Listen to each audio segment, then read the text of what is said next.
आज हम क्रिप्टो की दुनिया के उस अंधेरे कोने की बात करने वाले हैं जहां लोग अक्सर अपनी मेहनत की कमाई खो देते हैं। मतलब क्रिप्टो स्कैम्स। हमारे हाथ एक बहुत ही दिलचस्प गाइड लगी है जिसका शीर्षक है safeguarding your wealth, the definitive crypto fraud prevention guide. अच्छा। और मजे की बात यह है कि ये खुद एक पॉडकास्ट स्क्रिप्ट की तरह लिखी गई है। इसमें धोखेबाजों के तरीकों और उनसे बचने के उपायों पर बात की गई है। तो चलिए आज इसी जानकारी को आधार बनाकर इस दुनिया की गहराई में उतरते हैं। ये बहुत जरूरी विषय है क्योंकि क्रिप्टो स्कैम्स जो है वो सिर्फ तकनीक का खेल नहीं है। सही बात है। ये मनोविज्ञान का खेल भी है। जैसे जैसे तकनीक बेहतर हो रही है, धोखेबाजों के तरीके भी उतने ही शातिर होते जा रहे हैं। हाँ। वो सिर्फ आपके कंप्यूटर पर नहीं, आपके दिमाग पर हमला करते हैं। और आज हम जो बात करेंगे वो सिर्फ नए लोगों के लिए नहीं, बल्कि उन अनुभवी निवेशकों के लिए भी है जो कभी-कभी अति आत्मविश्वास में गलती कर बैठते हैं। बिल्कुल। और गाइड में भी कहा गया है कि इस खेल में ज्ञान ही सबसे बड़ा बचाव है। बिल्कुल। और ये खेल अक्सर एक बहुत ही आकर्षक वादे के साथ शुरू होता है। तो चलिए सबसे आम फंदे से शुरू करते हैं। Fake investment scams. हाँ, ये तो हर जगह दिखते हैं। फेसबुक पर विज्ञापन, व्हाट्सएप और टेलीग्राम ग्रुप्स में मैसेज, हर जगह। जहां गारंटीड प्रॉफिट, डेली इनकम या double your money in 24 hours जैसे वादे किए जाते हैं। सुनने में ही लगता है कि ये सच नहीं हो सकता। हाँ, लेकिन फिर भी लोग फंस जाते हैं और इसके पीछे एक बहुत सोची समझी रणनीति होती है। ये सिर्फ एक वादा नहीं है, ये एक जाल है। हाँ, ये एक जाल है जिसे कई चरणों में बिछाया जाता है। स्कैमर्स जानते हैं कि रातों रात अमीर बनने की जो चाहत है वो एक बहुत शक्तिशाली भावना है, तो वो पहले आपका विश्वास जीतते हैं। हाँ, गाइड में इसका क्लासिक उदाहरण भी दिया गया है। वो आपको एक नकली ट्रेडिंग प्लेटफॉर्म पर ले जाते हैं। आप शायद शुरुआत में छोटी रकम लगाते हैं, मान लीजिए 5,000 रुपए। बिल्कुल। अगले दिन आपके अकाउंट में 5,500 रुपए दिखते हैं। आप उसे निकाल के भी देख सकते हैं। आपको लगता है अरे वाह, ये तो काम कर रहा है। और यही है वो विश्वास का फंदा। एक बार जब वो छोटा मुनाफा आपके बैंक खाते में आ जाता है तो आपका दिमाग उस प्लेटफॉर्म को सुरक्षित मान लेता है। सही है। फिर वो आपको बड़ी रकम लगाने के लिए उकसाते हैं। कहते हैं एक बड़ा अवसर आया है, अगर आप आज रात तक 5 लाख रुपए लगाते हैं तो वो एक हफ्ते में 10 लाख हो जाएंगे। और जैसे ही वो बड़ी रकम लगती है, खेल खत्म।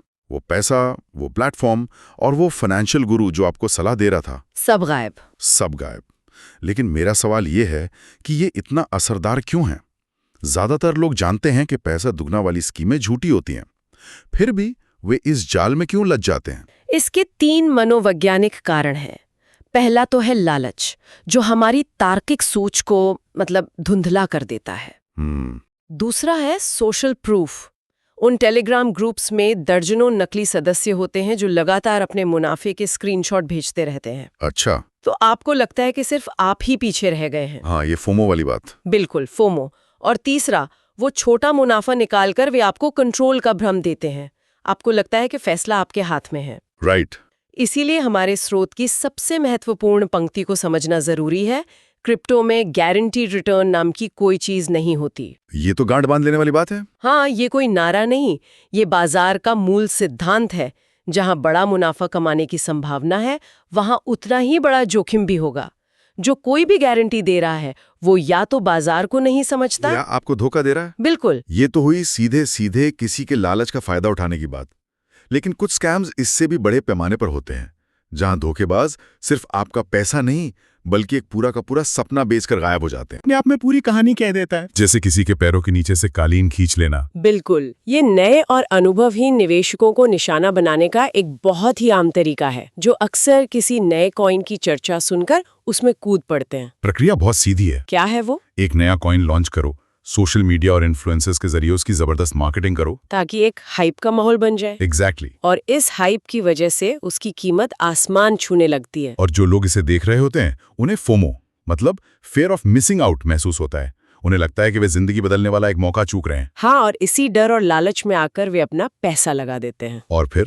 और जैसे ही उस प्रोजेक्ट में लाखों या करोड़ों रुपए जमा हो जाते हैं, डेवलपर्स जो अक्सर गुमनाम होते हैं वो सारी रकम निकालकर प्रोजेक्ट को बंद कर देते हैं। मतलब लिक्विडिटी पूल से सारा पैसा खींच लेते हैं। हाँ, और उस कॉइन की कीमत लगभग 0 हो जाती है। निवेशकों के हाथ में सिर्फ बेकार डिजिटल टोकन रह जाते हैं। ठीक है, तो यहाँ स्रोत एक सलाह देता है, सिर्फ हाइप देखकर इन्वेस्टमेंट ना करें, और आगे कहता है डू योर ओन रिसर्च। लेकिन ये कहना बहुत आसान है। एक आम निवेशक जिसके पास शायद तकनीकी ज्ञान की कमी है, वो कैसे रिसर्च करे? असली प्रोजेक्ट और स्कैम में फर्क कैसे करें? ये इस पूरी चर्चा का सबसे जरूरी सवाल है। अपनी रिसर्च करो एक अधूरा जुमला है अगर ये नहीं पता कि रिसर्च में देखना क्या है। तो क्या देखना चाहिए? चलिए कुछ ठोस चीजें बताता हूँ। पहला, टीम को देखो। क्या प्रोजेक्ट के संस्थापक डॉक्स्ड हैं?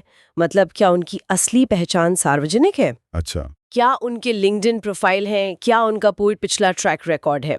अगर टीम गुमनाम है तो ये एक बहुत बड़ा खतरे का संकेत है, क्योंकि उनके पास भाग जाने का आसान रास्ता है। बिल्कुल।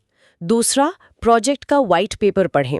क्या उसमें प्रोजेक्ट का उद्देश्य, तकनीक और रोड मैप साफ साफ बताया गया है या वो सिर्फ बड़े बड़े शब्दों और वादों से भरा है? कई स्कैम प्रोजेक्ट्स तो किसी दूसरे सफल प्रोजेक्ट का व्हाइट पेपर कॉपी पेस्ट कर देते हैं। अरे वाह। तीसरा और सबसे महत्वपूर्ण, टोकनॉमिक्स को समझें। मतलब कुल कितने कॉइन हैं और वे कैसे बटे हुए हैं। अच्छा, ये क्यों जरूरी है? अगर कुल कॉइन्स का एक बहुत बड़ा हिस्सा सिर्फ डेवलपर्स के पास है तो खतरा है कि वे कभी भी उसे बेचकर बाजार को क्रैश कर सकते हैं। समझ गया। और क्या कोई तकनीकी संकेत भी हैं? हाँ, आप उनके गिटहब रिपोजिटरी को देख सकते हैं। गिटहब वो जगह है जहां प्रोजेक्ट का कोड रखा जाता है। क्या वहां लगातार काम हो रहा है या सारा कोड बस एक ही दिन अपलोड किया गया है? अच्छा, एक्टिविटी देखनी है। हाँ, लगातार एक्टिविटी एक असली प्रोजेक्ट की निशानी है। ये चीजें शुरू में जटिल लग सकती हैं, लेकिन 5-10 प्रोजेक्ट्स को इस नजरिए से देखने के बाद आपको पैटर्न समझ में आने लगेंगे। वाह, ये हुई काम की बात। ये सिर्फ सलाह नहीं, एक एक्शन प्लान है। बिल्कुल। चलिए अब उन स्कैम्स पर आते हैं जो सीधे आपके वॉलेट पर हमला करते हैं, जहां एक गलत क्लिक और सब खत्म हो सकता है। मैं बात कर रहा हूं फिशिंग की। हाँ, और क्रिप्टो में फिशिंग पारंपरिक बैंकिंग फ्रॉड से 100 गुना ज्यादा खतरनाक है। क्यों? क्योंकि क्रिप्टो में कोई रिवर्स बटन नहीं होता। एक बार आपके वॉलेट से फंड्स निकले तो आप किसी बैंक को फोन करके उसे रुकवा नहीं सकते। वो हमेशा के लिए चले गए। सही है। स्रोत बताता है कि स्कैमर्स असली जैसी दिखने वाली नकली वेबसाइट्स बनाते हैं, ईमेल्स, लिंक्स। हाँ, आपको एक ईमेल आ सकता है जो देखने में किसी बड़े क्रिप्टो एक्सचेंज जैसा लगे। उसमें लिखा होगा कि सुरक्षा कारणों से आपको अपना अकाउंट वेरीफाई करना होगा। और ये अब पहले जैसे नहीं रहे कि आप स्पेलिंग की गलती पकड़ लें। नहीं, अब ये बहुत प्रोफेशनल दिखते हैं। जब आप उस लिंक पर क्लिक करते हैं तो आपको एक नकली वेबसाइट पर ले जाया जाता है। वहां ये आपसे सिर्फ यूजर नेम पासवर्ड नहीं मांगते, ये आपको अपना वॉलेट कनेक्ट करने और एक ट्रांजैक्शन साइन करने के लिए कहते हैं। ओके। और वो ट्रांजैक्शन असल में एक वॉलेट ड्रेनर स्क्रिप्ट को अनुमति दे देता है। वॉलेट ड्रेनर, ये क्या होता है? ये एक बहुत ही शातिर कोड है। ये आपसे आपका सीड फ्रेज या प्राइवेट की नहीं मांगता। तो फिर क्या करता है? ये आपसे आपके वॉलेट में मौजूद सभी टोकन्स को किसी दूसरे पते पर भेजने की अनुमति मांगता है, लेकिन उसे इस तरह छुपाकर दिखाता है जैसे आप किसी सामान्य चीज के लिए अनुमति दे रहे हों। अरे बाप रे। जैसे ही आप अप्रूव पर क्लिक करते हैं, आपके वॉलेट से फंड्स निकलना शुरू हो जाते हैं। आपकी प्राइवेट की सुरक्षित है, लेकिन आपने खुद ही चोर को घर में घुसने की इजाजत दे दी। बाप रे।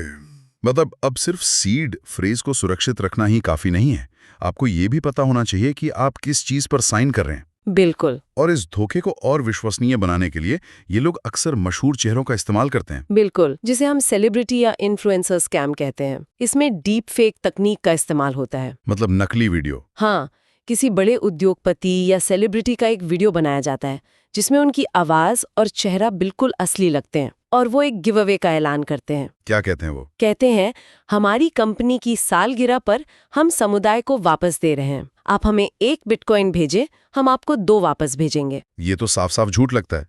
कोई अपना पैसा डबल करके क्यों देगा? लोग झांसे में आ जाते हैं क्योंकि वे उस चेहरे पर भरोसा करते हैं। और स्कैमर अक्सर लाइव स्ट्रीम का नाटक करते हैं जिसमें नकली ट्रांजैक्शंस चलते हुए दिखते हैं, जिससे लगता है कि लोगों को सच में दुगना पैसा मिल रहा है। हाँ, यहाँ हमारे स्रोत का एक सुनहरा नियम काम आता है। कोई भी जेन्युइन प्रोजेक्ट या गिव अवे आपसे पहले पैसा भेजने को नहीं कहेगा। ये बहुत जरूरी बात है। असली प्रमोशन में आपको कुछ देना नहीं पड़ता। अगर कोई आपसे पहले पैसे की मांग कर रहा है तो ये 100% स्कैम है। तो इन सभी खतरों को देखते हुए बचने की एक मजबूत रणनीति क्या होनी चाहिए? स्रोत में दिए गए बचाव के तरीकों को अगर हम एक सुरक्षा कवच के रूप में देखें तो उसके हिस्से क्या क्या होंगे? अच्छा सवाल है। चलिए इस कवच को परत दर परत बनाते हैं।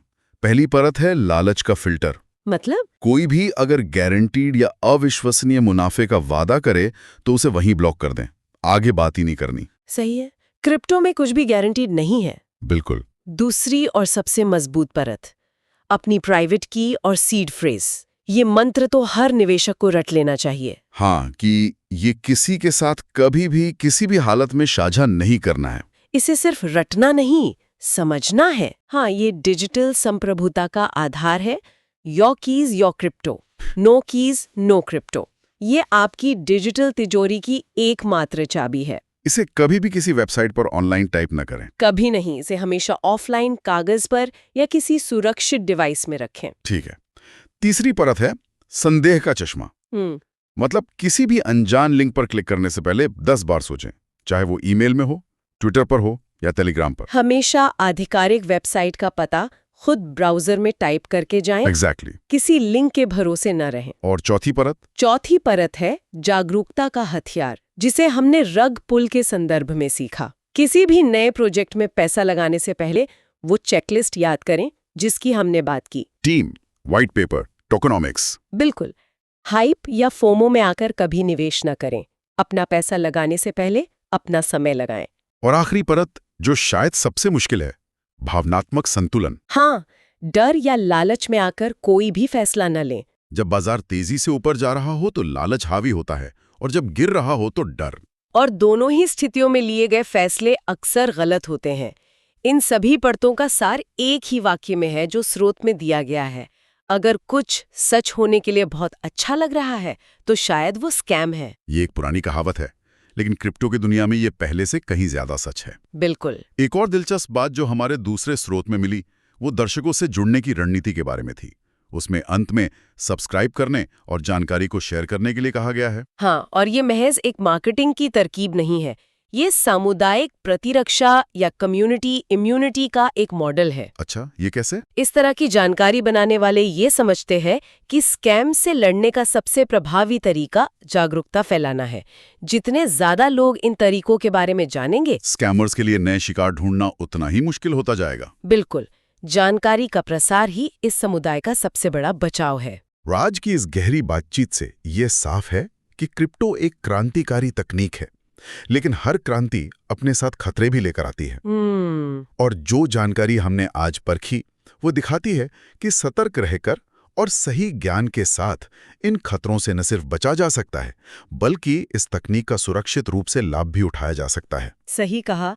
ये डरने के बारे में नहीं बल्कि स्मार्ट होने के बारे में है। बिल्कुल। इन स्रोतों ने बाहरी खतरों से बचने पर बहुत अच्छी तरह से ध्यान केंद्रित किया है। मतलब स्कैमर्स, उनकी तकनीक, उनके मनोवैज्ञानिक तरकीबें। हाँ, उन्होंने बताया है कि बाहर की दुनिया में धोखेबाजों को कैसे पहचानें। बिल्कुल।